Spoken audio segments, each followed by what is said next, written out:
Welcome everyone to the celebration of life for Millie and David Pierce. First, we'll have a reading by Henry Van Dyke. It refers to a ship on the sea, and I looked up, and the first navigable flying machines were called airships. So that's how we're tying it in with David's passion for planes. This one is about a ship on the sea. I am standing upon the seashore. A ship at my side spreads her white sails in the morning breeze and starts for the blue ocean. She is an object of beauty and strength. I stand and watch her until at length she hangs like a speck of white cloud, just where the sea and sky come to mingle with each other. Then someone at my side says, "There, she is gone." Gone where?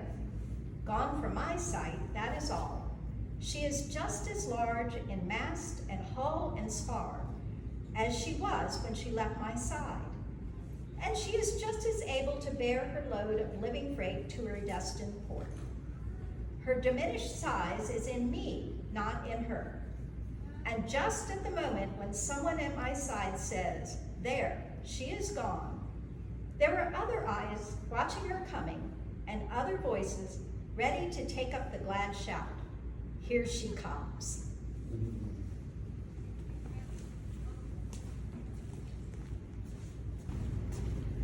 Okay, let's see if I can get through this. David was born September 20th, 1933, to Ruth and Dolphin Pierce in Jasper County, Missouri. He had a younger brother, Jerry, and younger sister, Linda. Both grew up on a farm near Reeds, Missouri, attended a one-room schoolhouse there until he went to high school at Sarcoxie, Missouri. I've got a picture of his grade school class team, all 8 students, I think, and then also his graduation from high school. He attended 1 year of University of Missouri at Rolla, studying engineering. He was somewhat tone deaf, but played a clarinet in high school and college bands.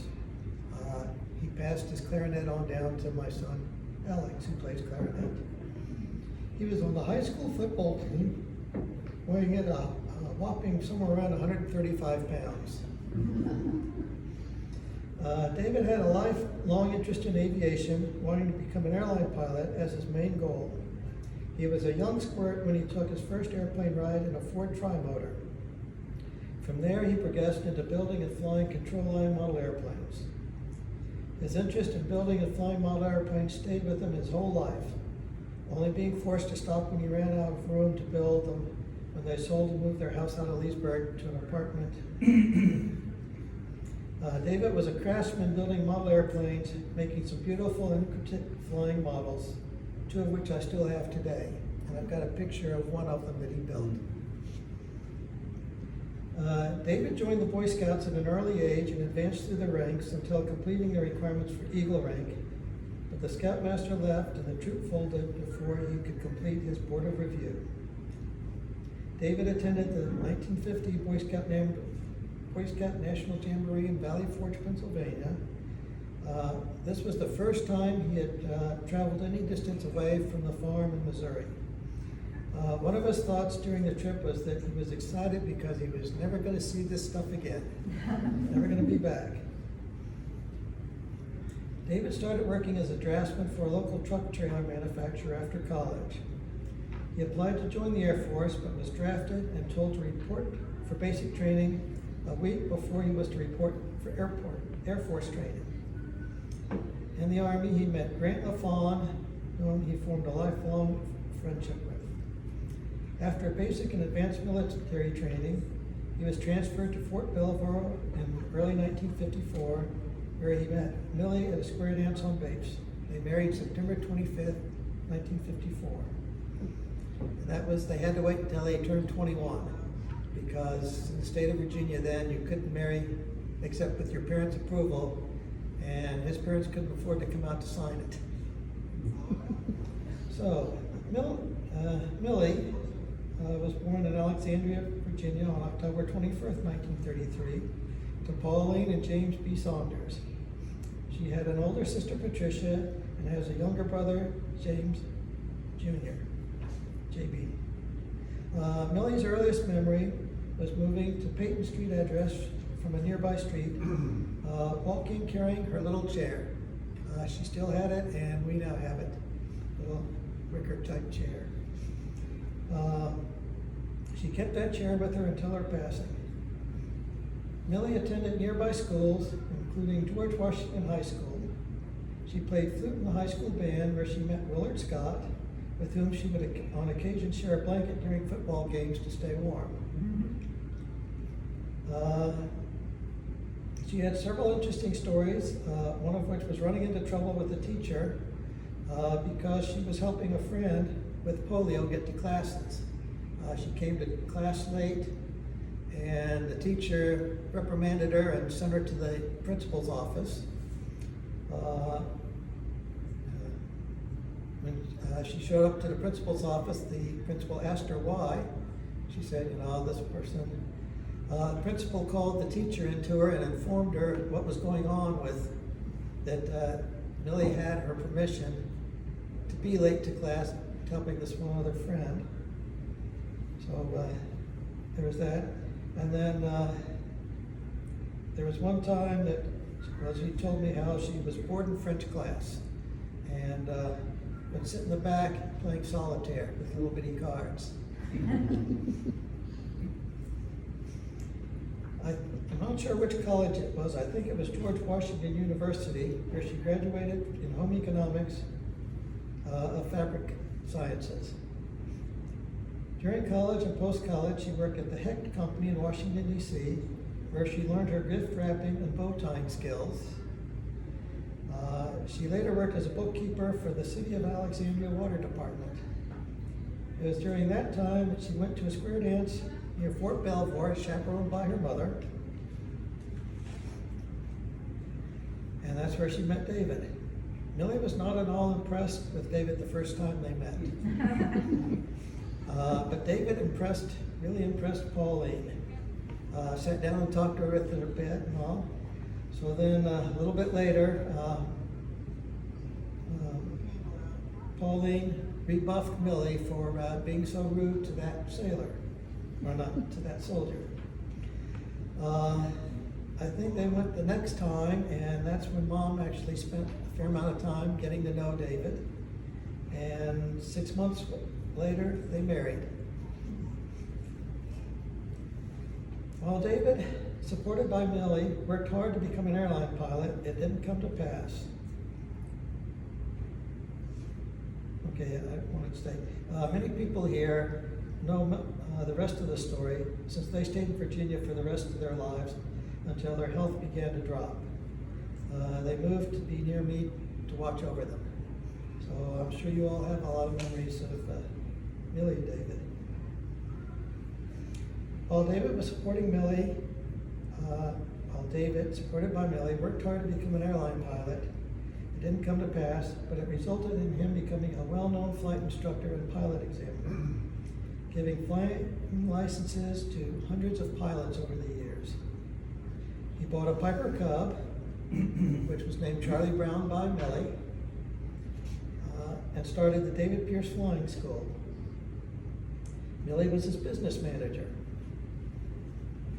Millie was a stay-at-home mom to begin with, but then she, for one semester in high school, taught home economics, and then she became a bookkeeper for several companies over the years. An oil company, a fitness company, all around the Leesburg and Tyson's Corner area. They designed and built their own home overlooking Leesburg. They had a company come in and build the shell, and they, with a little bit of help from me and a little bit of help from Granddad,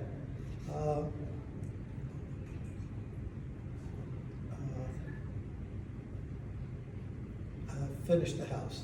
Well, they never quite finished it, but the front of it, if you all have seen it, was supposed to have columns that look a little bit like Mount Vernon. but they added to it, they needed a garage to work on Charlie Brown the airplane and other things. Okay, David became involved in the Boy Scouts again when I started Cub Scouts. They needed a representative for the area, so Dad volunteered for that. Mom became a den mother in the Cub Scouts. When I aged out, she switched to Girl Scouts for my sister. David resurrected a dying Boy Scout troop when I aged out of Cub Scouts, and that troop allowed me to go to the 13th World Jamboree in 1971, and my friend in high school, Kurt Struder, who became an Eagle Scout and then went on to go to West Point. And I think he retired as a light colonel from the Army. David was involved in the Lions Club and the Masons. Millie was in the Junior Women's Club. She won a bunch of awards from her sewing and knitting in Junior Women's Club contests. And that sweater over there is one example of hers, and in the pictures over there, you can see her wearing it for that particular sweater. And we've got about 10 or 12 others. If anybody would like a remembrance of Mom and a sweater, we might be able to get you one. We don't know what to do with them.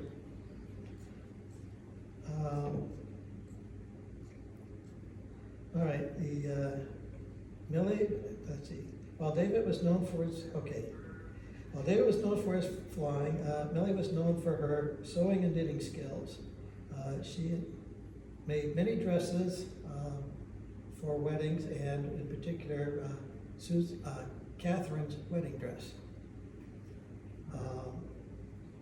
She developed a knitting method where, and you will see it on her sweaters, if you go and buy a sweater these days, you'll see where they sew the sleeves onto the face part. Her method was she could knit the sleeves into the sweater without any seams. She also made knitted Christmas stockings. I forgot to bring one.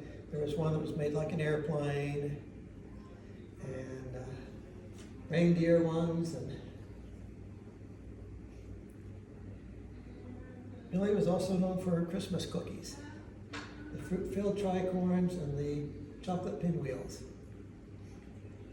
Let me finish by saying that I and my sister were very much product of our parents.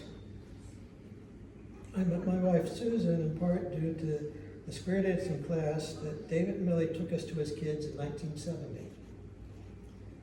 When I graduated college and moved to Kansas, I was a pretty shy person, and I figured the best way to meet people was to go square dancing, so I picked it up again.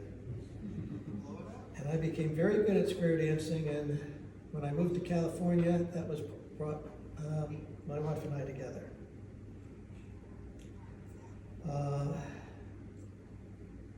I became an engineer at both their insistence, which I found more enjoyable instead of continuing training to become an airline pilot. I even had a design project where my knowledge of sewing that Millie had taught me was integral to the project. Okay, David has had a Facebook page, and I will be recounting many of his and Millie's stories on that page as a memorial to both of them.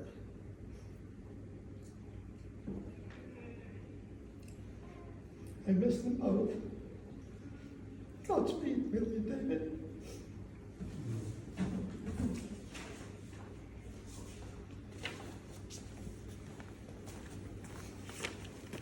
My cousin David invites anyone who would like to share a memory of Millie, David, or both to speak from your chair. I think it's fine if you want, or afterwards when we're having a little refreshments, if you want to share your memory then as well.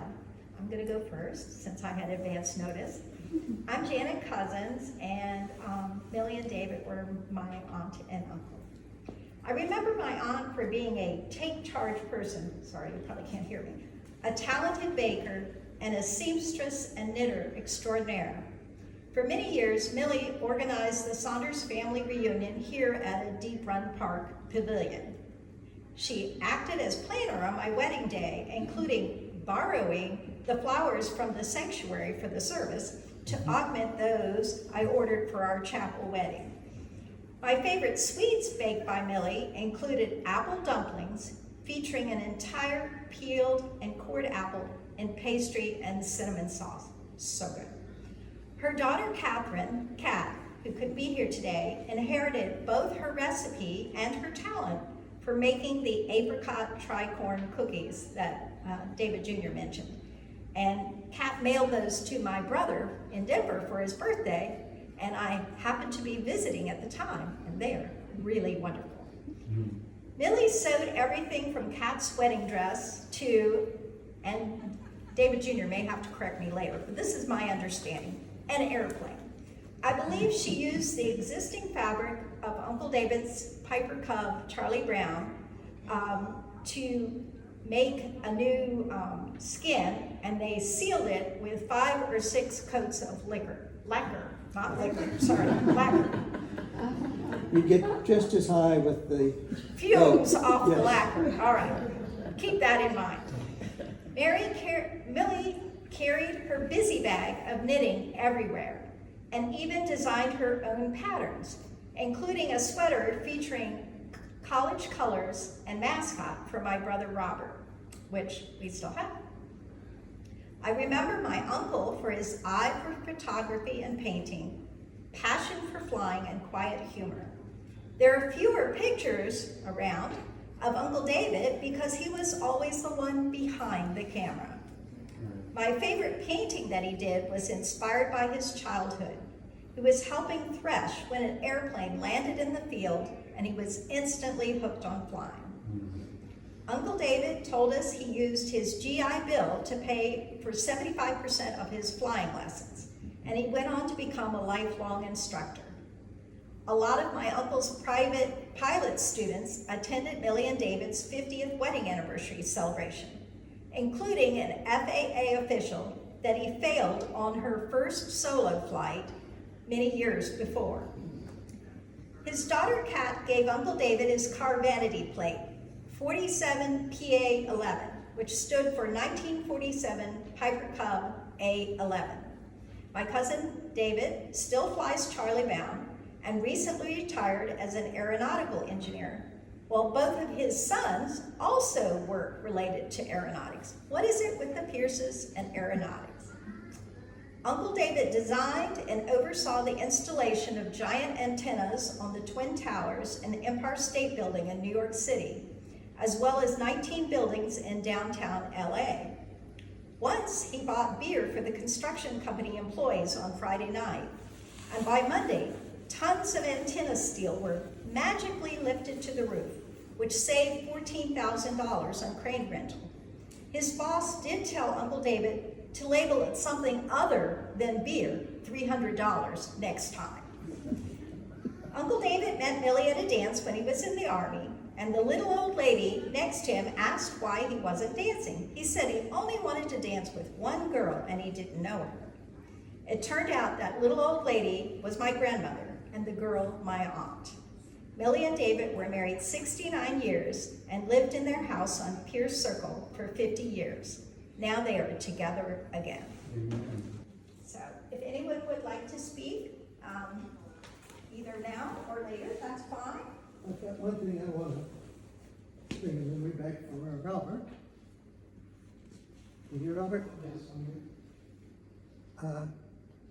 Blue butter box and bigger, better, beautiful blue I butter forgot box. about that. Now, I had a love of butter, and so for a Christmas present, I got a little safe, little dial on it that I kept my butter in, so it's my better blue butter box that I could keep my butter in, so nobody could get to my butter. So that was a great, and actually there was a second iteration of it at some The first point. one was the beautiful blue butter box. Right. The second one was the bigger, better, beautiful blue butter box. Millie and I became very close because we both pursued the, I guess you could call it the anthology of the Saunders family in the beginnings. And Marion and Millie and I would go down to North Carolina and we would look for the homestead that our parents were born in. And we actually found part of it. It was kind of goosebumpy, you know, when I saw it, you know. But we really had a good time together, and I really appreciated the relationship that we generated. I mean, Jimmy was pretty close to me to begin with, but Millie and I became involved with that exploration, and she and Dave came to our wedding in 2005, and we were tremendously honored and blessed for that as well. So I have a lot of warm feelings for her. We had two, and he chose the shorter one. He said that was The enough. good thing about this one is it's very short. It's not a poem, I guess I'd call it free verse. And the title is A Life Well Lived by an anonymous author. Remembering a life well lived begins with stories of love and challenges, accomplishments and achievements. But the most important thing about a life well lived are those who shared it with you, all of you.